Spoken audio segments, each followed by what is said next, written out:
Olá, bem-vindo a mais uma aula do nosso curso do Zero ao Dev.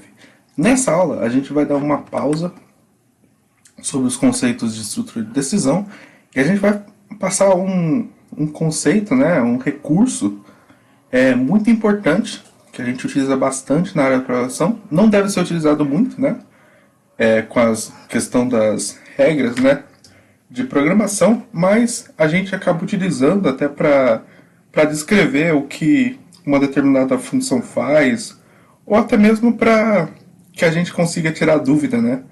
E esse comando são os comentários. Vocês perceberam que na aula passada a gente tinha uma explicação aqui e eu precisei tirar, porque se eu deixasse essa explicação no meio do meu código e executasse, ia dar um erro de compilação. Por quê?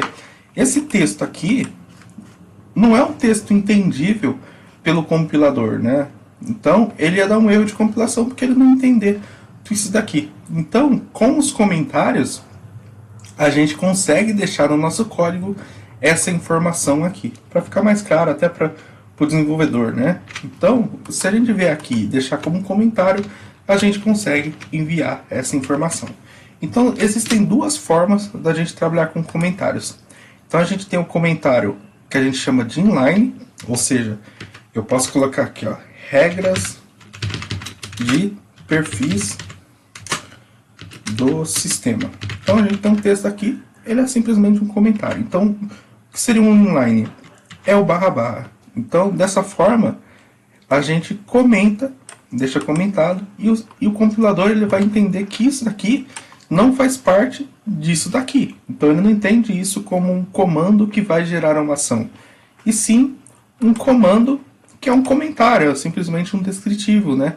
Então ele vai ignorar esse comando aqui no quesito de sintaxe e de execução, né? Então esse é o primeiro ponto, né? A gente consegue colocar o comando, o comentário na própria linha. E tem também o comando para várias linhas. Então eu não preciso aqui em todas as linhas colocar barra barra, depois vir aqui barra barra. E existe um comando de comentário próprio para isso, que a gente utiliza o barra asterisco no início. Então barra asterisco ele vai... Opa! Que já tem um comentário aqui. Então, bora lá. Barra asterisco, deixa eu tirar esse cara aqui. Colocar ele aqui.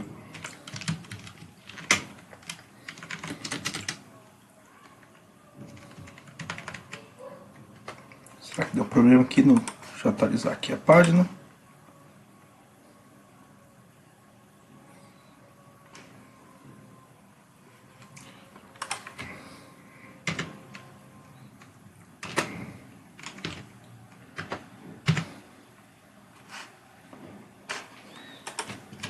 E asterisco barra.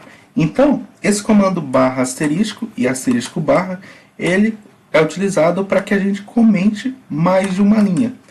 Então, os comentários eles são importantes, né, para a gente colocar algum descritivo de alguma regra ou alguma coisa no nosso código. Porém, não faz sentido a gente colocar muito comentário no código, porque, segundo também as regras, né, de melhor para criar um código limpo, né, a gente não encher o código de comentários, né, porque tem aquele sentido, né? Se o nosso código ele não é autoexplicativo, ou seja, depende de um comentário, né, muito extenso, então ele tem que ser melhorado.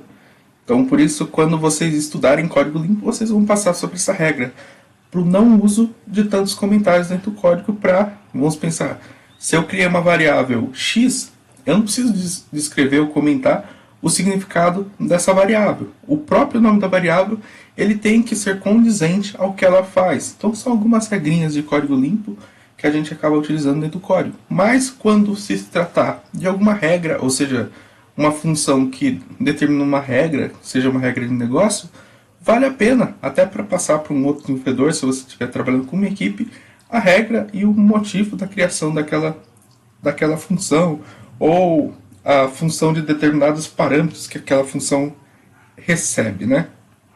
Então, os comentários eles são bastante importantes nesse sentido. Então, por isso que eu decidi passar os comentários agora, porque a gente na aula passada, a gente precisou jogar em um bloco de notas todas essas informações para poder executar, e sendo que a gente poderia utilizar os próprios comentários da linguagem para fazer, deixar no próprio código, e essa informação já ficar aqui muito mais fácil para a gente ver. Lembrando, linguagens como Python, eles têm outras formas de a gente trabalhar com comentários, né? Mas na linguagem C, C++, a gente tem, PHP mesmo, a gente tem essa estrutura para comentar o nosso código. Então essa aula ela foi bem rápida, somente para a gente explicar como funcionam os comentários. Então, qualquer dúvida que vocês tiverem, deixe nos comentários. Se não é inscrito e quiser continuar, né, essa nossa jornada, se inscreva no canal e até a próxima aula.